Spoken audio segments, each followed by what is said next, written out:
dikkat etmeniz gereken önemli şey şurada TX ile RX'i burada çaprazlama yapıyoruz. Yani burada çıkan TX'i buranın RX'ine. Selamünaleyküm arkadaşlar, merhaba. Daha önceki videomuzda Mark 4 frame'deki parçalarımızı sökmüştük. Bu videoda SpeeDB Mario 8 frame üzerine montajımızı gerçekleştireceğiz. Arkadaşlar kamera arkasında GPS'e yer için biraz çalışma yaptım. Elimdeki GPS küçük, burası büyük olduğu için silikonla kapatacağım. Ne yaptım başka? Şunun da antenlerini değiştirdim kamera arkasında. Normalde bunun antenleri küçüktü. Büyük anten kullanmayı düşünüyorum. Ve DJI O3 görüntü ünitesinin anten girişlerini taktım. Tam birebir olmadığı için burada da biraz uğraştırdı beni. Vericimizi koparmamıştık. Burada kalacak. Normalde kullandığım GPS bu. Göku'nun M10 minisi versiyon 3 pusulası vesaire var. Şimdi bunu kullanmayı düşünüyorum. M100 Pro. Daha fazla uydu gördüğü söyleniyor ilk etapta. Buraya küçük geliyor bu gördüğünüz üzere. Bekleyecek zamanım yok, yeniden bir baskı alıp. Arkadaşlar bildiğiniz üzere şimdi bunlarda 6 kablo var. Bize 4 tanesi lazım. RX, TX, 5 volt GND. Kablolar hariç diğer kabloları kesiyoruz. İşimize yaramıyor. Hatta şöyle yapalım. Şöyle keselim. Çünkü burada giriş yerim yok benim. Direkt lehimlemeyle yapacağız bu işi. Bir ölçelim. Şuradan kesiyorum. Lehimleyeceğiz bildiğiniz gibi. GPS'i bir yerine koyalım. GPS'i buraya tutturup lehimleyeceğiz. İlerleyen zamanlarda buna göre bir baskı alırız. Silikonla tutturdum bunu. Yerine sabit, bayağı güzel oturdu. Lehimleme işini gerçekleştireceğiz.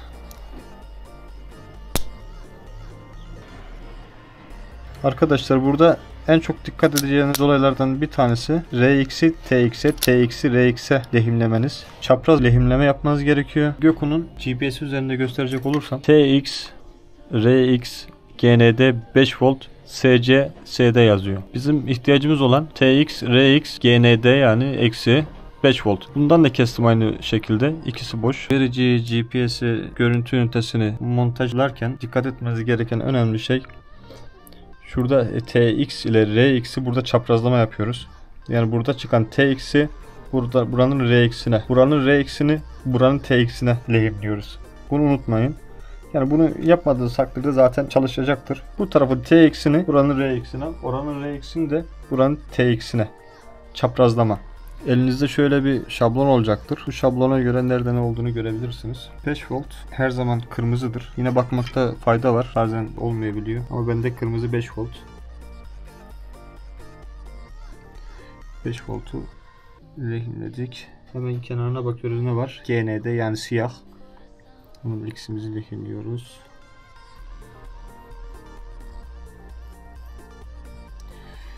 Evet, hemen yanında ne var bakıyoruz. TX. Bizim RX'imiz yeşil. Hemen yeşilimizi alıyoruz. Burada TX'imiz burası. RX'imizi de yapıştırıyoruz. Geri kalıyor tek bir tane TX. TX'e de TX'i de buraya. Şu anda lehim işimiz bitti. Buzzer'ımızın bir tane kablosu kopmuş. Hemen elimizdeymişken onu da mount alıyoruz. Arkadaşlar buzzer'larda 3 kablo oluyor. Buzzer artı, buzzer eksi ve 5 volt.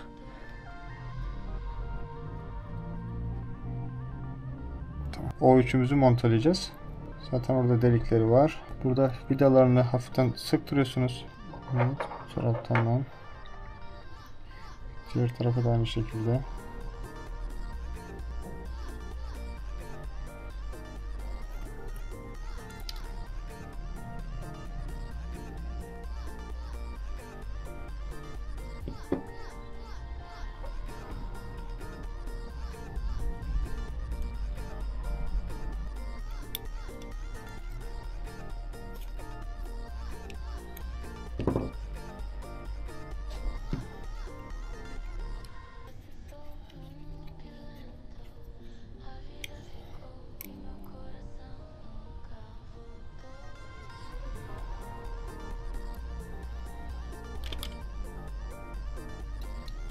Her şeyi yerine sabitledik. İşimizin büyük bir kısmı bitti. Tabi bu ara ben şahsi işlerim vardı. Onlara gittim. Onları hallettim. Geri geldim.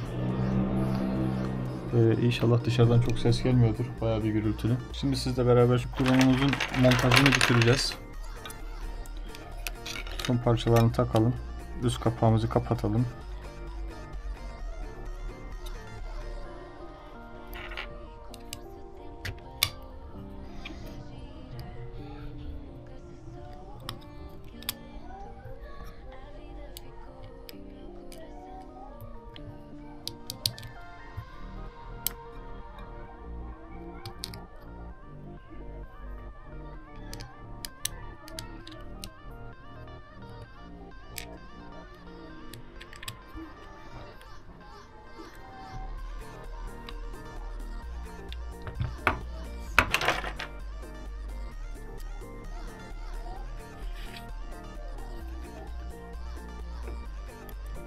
İnanın şu drone'u yapmaya başlayalı 1 hafta oldu galiba.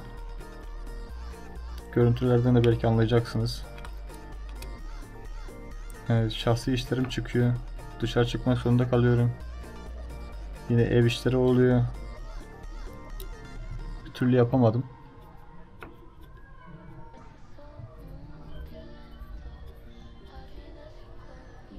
Ama sona geldik çok şükür.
Evet, bitti. Son antenlerimiz kaldı.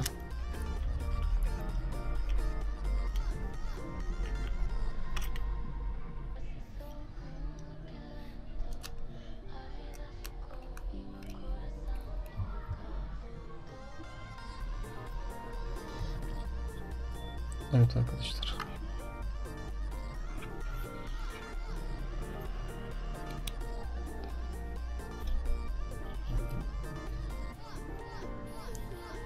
Drone'umuz tamamlandı.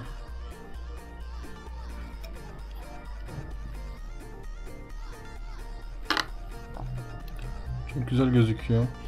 Bilgisayara bağlamayacağım çünkü muhtemel her şey aynı. Değiştirdiğim bir şey yok. Bir drone toplandığı esnada bilgisayar üzerinden neler yapıldığını vesaireyi merak ediyorsanız yorumlara yazarsanız onunla ilgili de videolar çekerim. Söyleyeceklerim bu kadar. İlk fırsatta bunu deneyeceğiz.